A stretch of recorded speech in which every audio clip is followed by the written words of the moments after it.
주 64년 5년 겨울 로마 시내가 거의 불타는 대화재가 발생합니다. 수많은 사람들이 죽고 집과 재산을 잃어버립니다. 이것은 사실 미치광이 네로 황제가 고의적으로 불을 저지른 것입니다. 사람들의 민심은 급하게 돌아갔고요. 네로를 비난하는 소리가 점점 높아집니다. 다급해진 네로는 자기에게 쏟아지는 비난의 화살을 돌릴 대상을 찾고 있었습니다. 그리고 로마에 새로 생겨서 퍼져나가는 종교 단체에 관심을 가졌고요. 네로는 이 새로운 종교 단체인 기독교인들이 로마에 불을 지른 장본이라고 그렇게 곡해해서 이야기합니다. 그리고 기독교인들을 잡아들이기 시작합니다. 이때부터 소위 기독교 순환 시대가 시작이 되었는데요.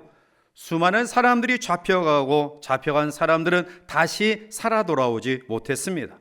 사나운 짐승에 찢겨 죽었고요. 그리고 십자가에 달려 죽으며 그리고 화영장의 이슬로 사라져 갔습니다.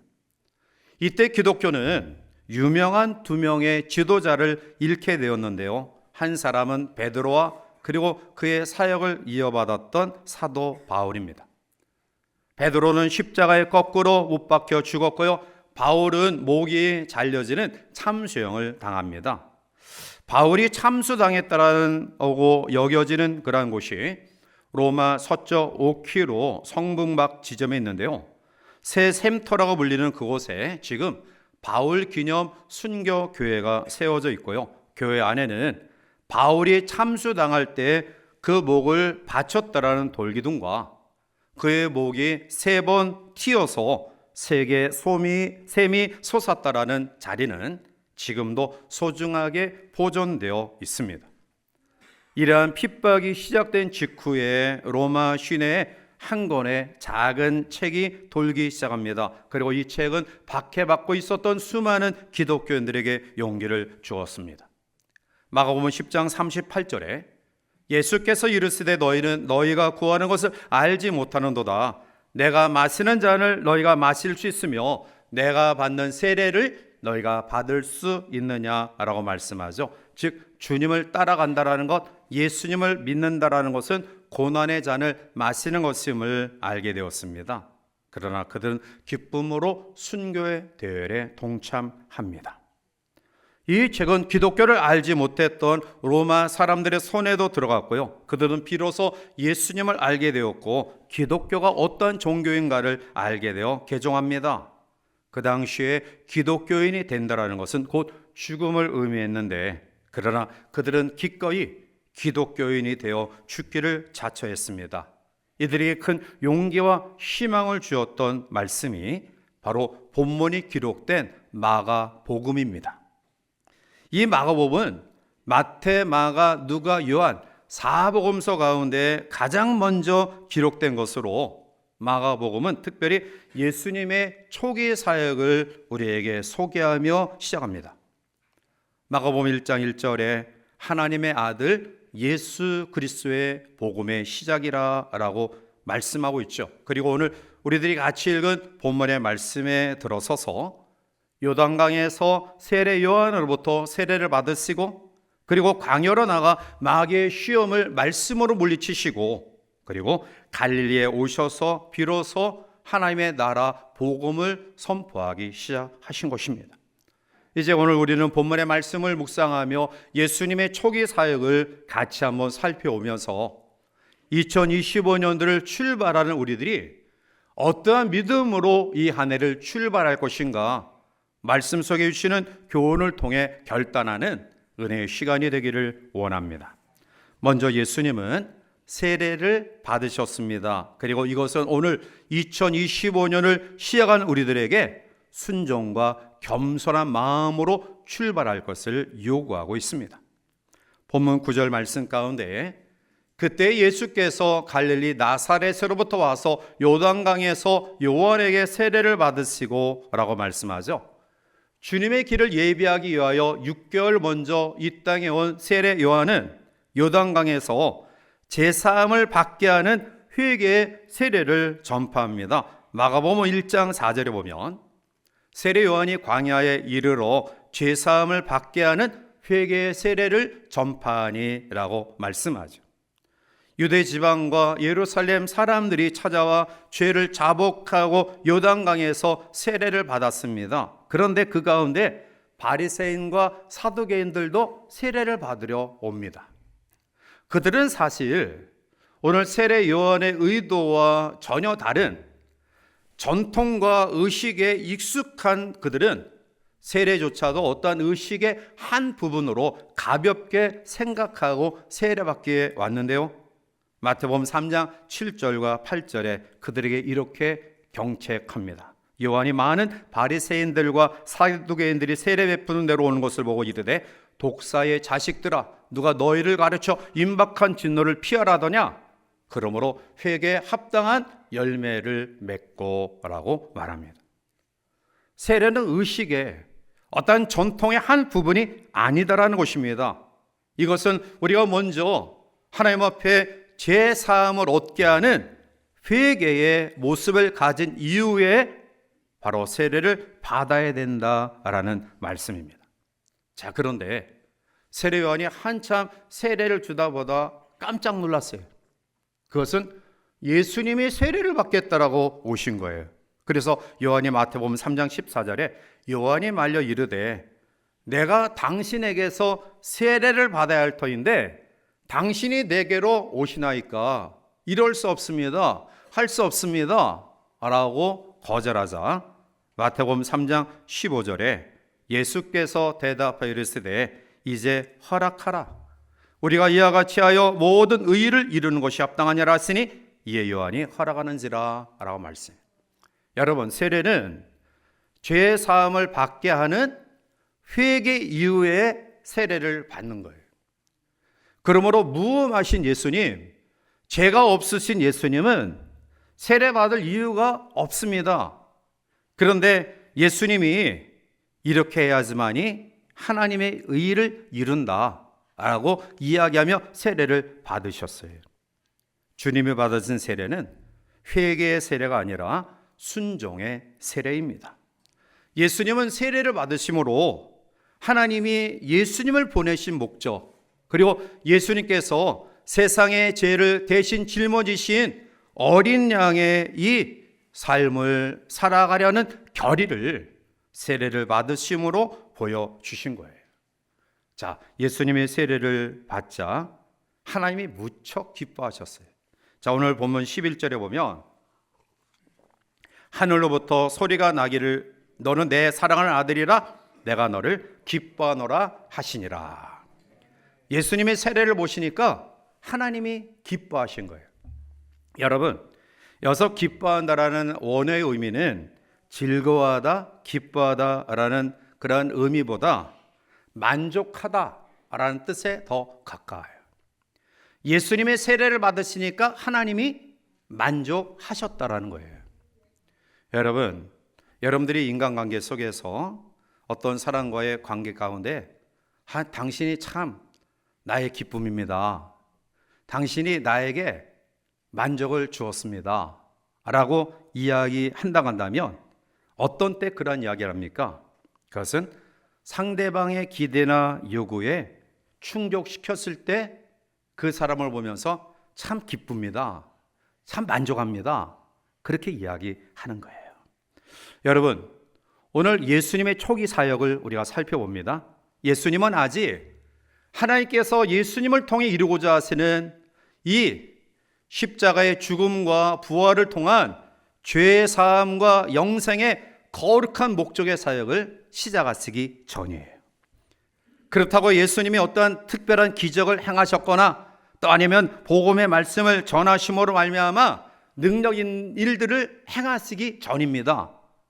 그런데 오늘 하나님이 예수님을 향하여 내게 만족을 주었다. 그렇게 이야기해요.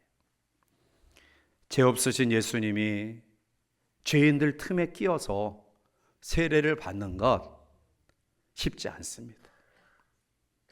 혹가다 나도 허물과 부족이 있으니까 그래, 나의 잘못을 인정해. 이것은 그래도 좀 나아요. 그것도 안 하는 사람이 있지만 아무튼 간에, 그런데 내가 이 무리 속에서 전혀 죄를 저지르지 않았는데 그들과 함께 그런 취급을 받는 것은 사실은 쉽지 않아요. 그런데 오늘 예수님이 그들 틈에 끼어서 세례를 받으셨어요. 무음하신 예수님이 세례를 받지 않아도 되실 그분이 바로 하나님의 뜻, 하나님의 목적을 이루기 위한 증표로 세례를 받으신 거예요. 여러분, 우리가 신앙생활을 하면서 가장 경계해야 될, 특히 오랫동안 신앙생활하는 사람들이 경계해야 될 덕목이 뭐냐? 교만이에요. 교만. 나 다 됐다. 나 오랫동안 신앙생활해서 목사님이 성경 본문만 이야기하면 결과 알아. 오늘 우리들 가운데 내가 왜 회개해야 돼? 회개라는 메타노이아라는 말은 방향 전환이에요. 그러니까 세상으로 향하던 우리의 발걸음이 방향을 전환해서 교회로 온 겁니다. 예수님께로 향한 겁니다. 그런데 회개하라 이렇게 이야기하니 목사님, 아니 회개가 방향 전환인데 교회로 방향을 전환했는데 또 방향 전환하라고 하니까 다시 세상에 나가라는 말씀입니까? 뭐 되지도 않는 이야기 하십니까? 이렇게 생각할 수도 있어요. 그러나 주님이 오늘 우리에게 요구하는 이 회개의 삶은 내가 온전히 순종하지 못한 것을 돌이키기를 원하셔요. 말씀대로 살지 않고 내 고집대로 내 경험, 내 체험을 앞세워서 그것이 옳은 것처럼 착각하며 살아왔던 삶을 돌이키라는 것입니다. 새해를 맞이해서 우리는 새로운 직분과 여러 사역들이 세워지고 있어요. 이러한 속에서 우리가 어떠한 마음으로 이 한 해를 출발해야 될 것이냐, 그것은 하나님 마음에 만족을 드릴 수 있는 삶, 하나님이 우리의 사역과 우리의 삶을 보시면서 그래, 내게 기쁨 주고 있구나, 내가 너를 보니 만족하구나, 이러한 마음을 줄 수 있는 믿음의 결단이 이 아침 우리 가운데 가득하기를 주님의 이름으로 축원해 드립니다. 두 번째로는 오늘 본문에 이어서 사탄의 시험을 이기신 예수님을 우리에게 소개하고 있는데요, 이것은 말씀으로 승리한 삶을 출발하자라는 그런 요구예요. 13절에 광야에서 40일을 계시면서 사탄에게 시험을 받으시며 들짐승과 함께 계시니 천사들이 수종 들더라 라고 말해요. 12절에 보면 성령께서 예수를 광야로 내몰았다라고 이야기해요. 여러분, 예수님이 이런 세례의 겸손과 순종을 통해 하나님이 만족하실 정도로 충만했다고 한다면 바로 나가서 복음을 증거해도 됩니다. 그런데 어찌 성령이 예수님을 광야로 내모셨을까요?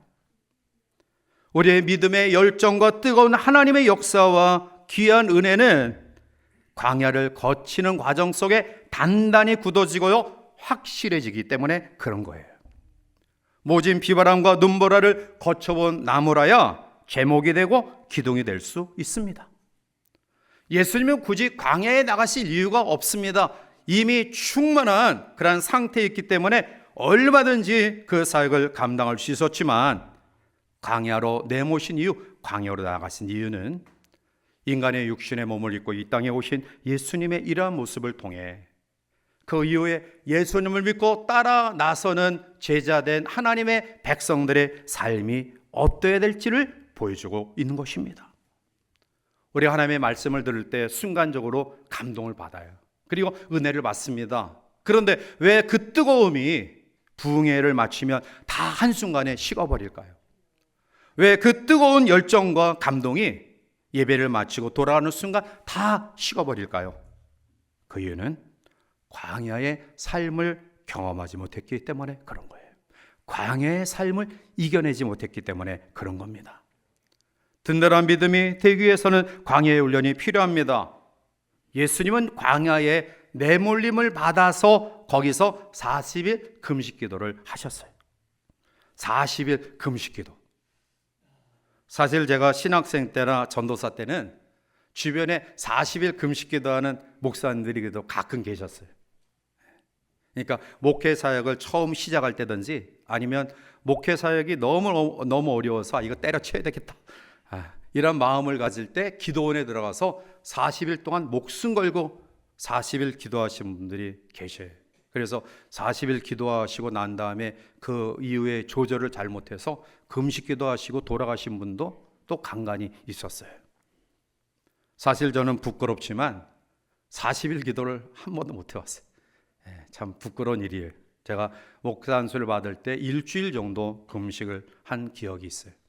그리고 그 후에 군목으로 이제 사역하면서 뭐 부대 장병들과 함께 매일매일 부닥치며 생활하니까 뭐 10일 이상 금식 기도하는 것은 사실 쉽지 않아서 그 이후에는 한 3일 정도는 이제 금식 기도했던 그런 경험이 있는데요. 그런데 7일 동안의 금식 기도도 죽는 것 같더라고요. 아주 그냥 음식을 먹지 못하니까 목숨이 끊어진 것 같더라고요. 그런데 40일 동안 금식 기도했다.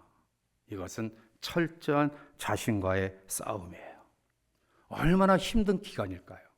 여러분, 먹는데 목숨 거는 분들 한 끼 굶었다고 죽지 않는데 뭐 그렇게 호들갑 떨면서 그런 분들이 가끔 계셔요. 가끔.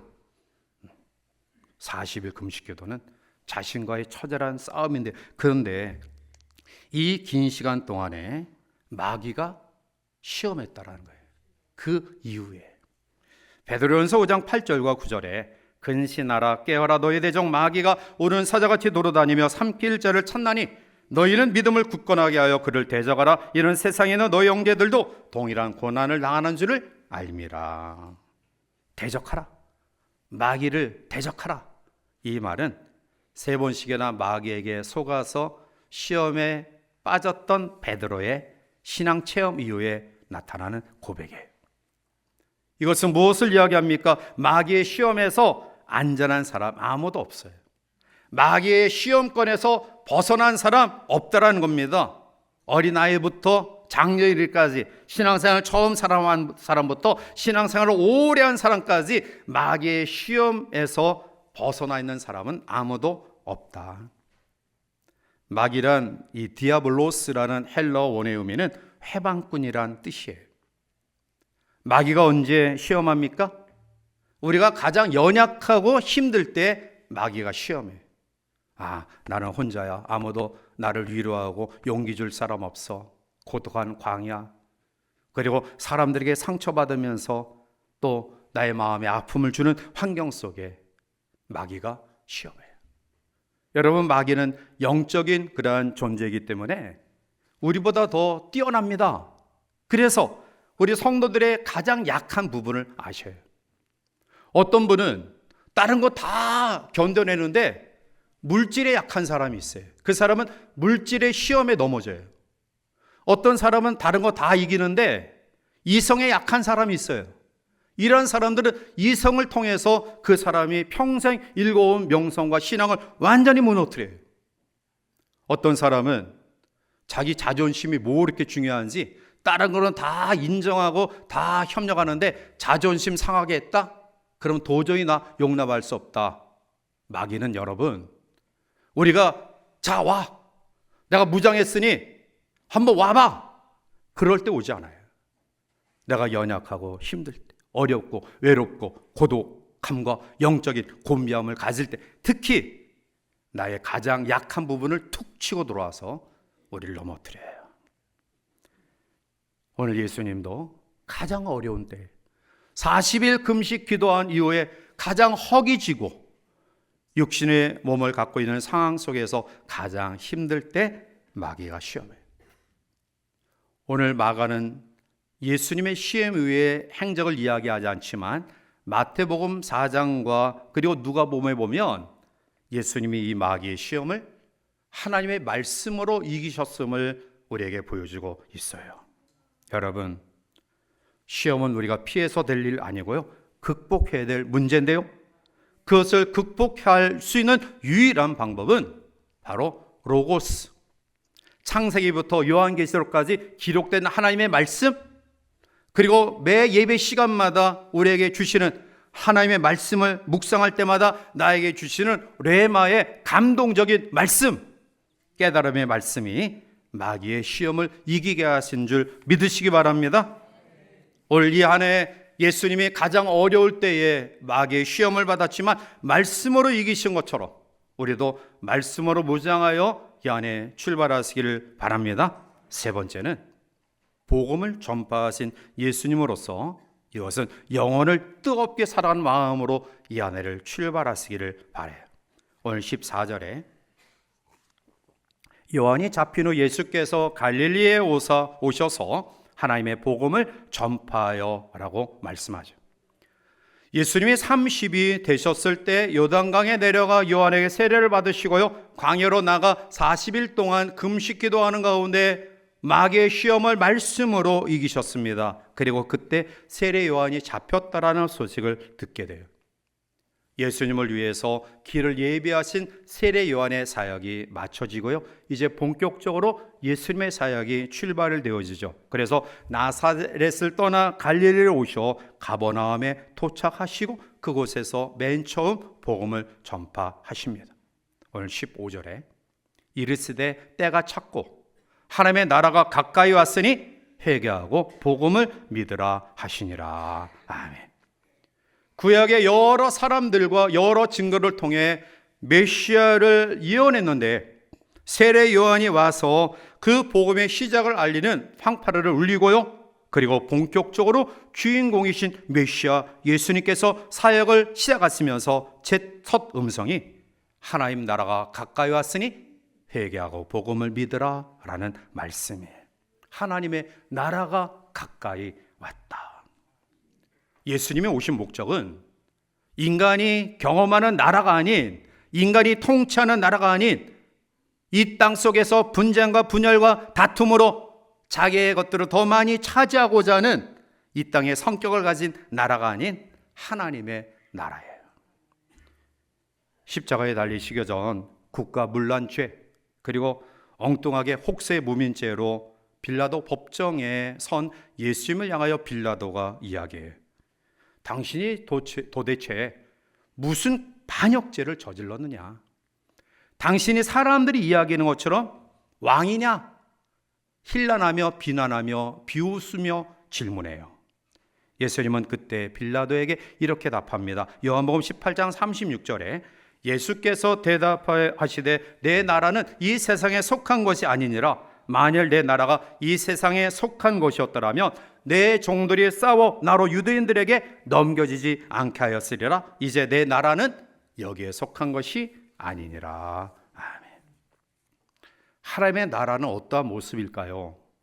하나님의 나라는 GNP가 얼마다, 수출을 얼마 했으며 개인 소득이 얼마다라는 경제 수치로 나타내는 나라가 아니고요, 나라의 국토가 면적이 얼마냐, 그 국민 수가 얼마냐, 외적인 규모로 나타내는 나라가 아닙니다.